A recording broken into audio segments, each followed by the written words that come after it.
अब चलते हैं न्यूमेरिकल प्रॉब्लम नंबर 6 की तरफ, जिसमें बॉडी का एक पार्ट जिसका नाम आउटा है स्टूडेंट्स, उसके थ्रू जब ब्लड प्रेशर मूव करेगा तो वहाँ पर हम लोगों ने डिफरेंट कंडीशंस को देखते हुए एक प्रॉब्लम को सॉल्व करना है। हम लोगों ने यहाँ पर जो फाइंड करना है स्टूडेंट्स वो है इमर्जिंग वाटर, जो कि स्पीड के साथ मूव करेगा किसी कैपिलरी में। हम लोगों ने यहाँ पर एक डिस्कशन करनी है अबाउट द प्रेशर स्पीड। आइए देखते हैं कि हम लोग यहाँ पर स्पीड और प्रेशर को कैसे डिस्कस करते हैं। कंडीशन देखेंगे, the radius of outta is about 1.0 centimetre. Outta जो हमारी बॉडी की एक वेसल है जिसके अंदर से ब्लड मूव करता है स्टूडेंट्स, वो है जिसका रेडियस बताया गया है 1.0 सेंटीमीटर। ब्लड जो है फ्लो करेगा थ्रू इट किस स्पीड के साथ, 30 सेंटीमीटर पर सेकेंड के साथ।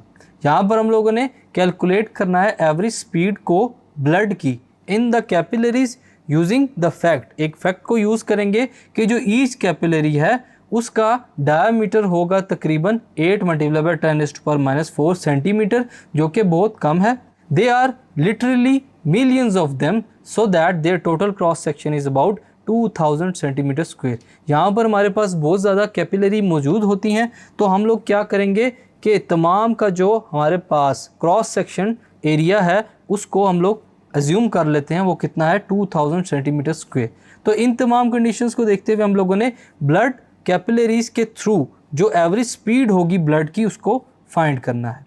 नॉन वैल्यूज़ हमारे पास रेडियस ऑफ आउटा है गिवन, और हमारे पास सेंटीमीटर में वैल्यूज़ को चेंज किया मीटर में।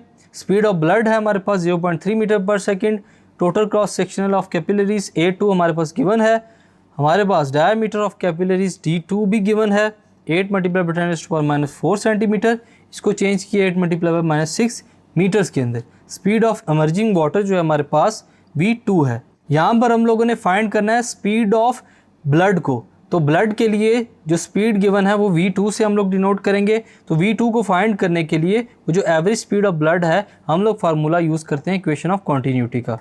Area A1 velocity V2 is equal to area A2 velocity V2। V2 हम लोगों ने फाइंड करनी है, so V2 equal to A1 V1 divided by A2। So it is equal to pi R1 whole का square into V1 A2। ये हमारे पास जो A2 है ये डिवीजन में आ जाता है। फर्दर सॉल्व करते हैं तो हमारे पास क्या होगा, वैल्यूज़ पुट करेंगे, पाई मल्टीप्लाई बाय 0.012, ये हमारे पास R1 का स्क्वायर है, मल्टीप्लाई बाय 0.3, डिवाइड में हम लोग करेंगे वैल्यू को पुट। हमारे पास वैल्यू क्या है A2 के लिए 0.2। सॉल्व करते हैं तो वैल्यू आती है हमारे पास 0.00471 metre per second. So V2 will be equal to 4.7 multiply by 10⁻⁴ metre per second. So students, इस न्यूमेरिकल प्रॉब्लम के अंदर हम लोगों ने गिवन आर्टरीज के लिए जो एवरेज स्पीड थी ब्लड की वो फाइंड की। Thank you.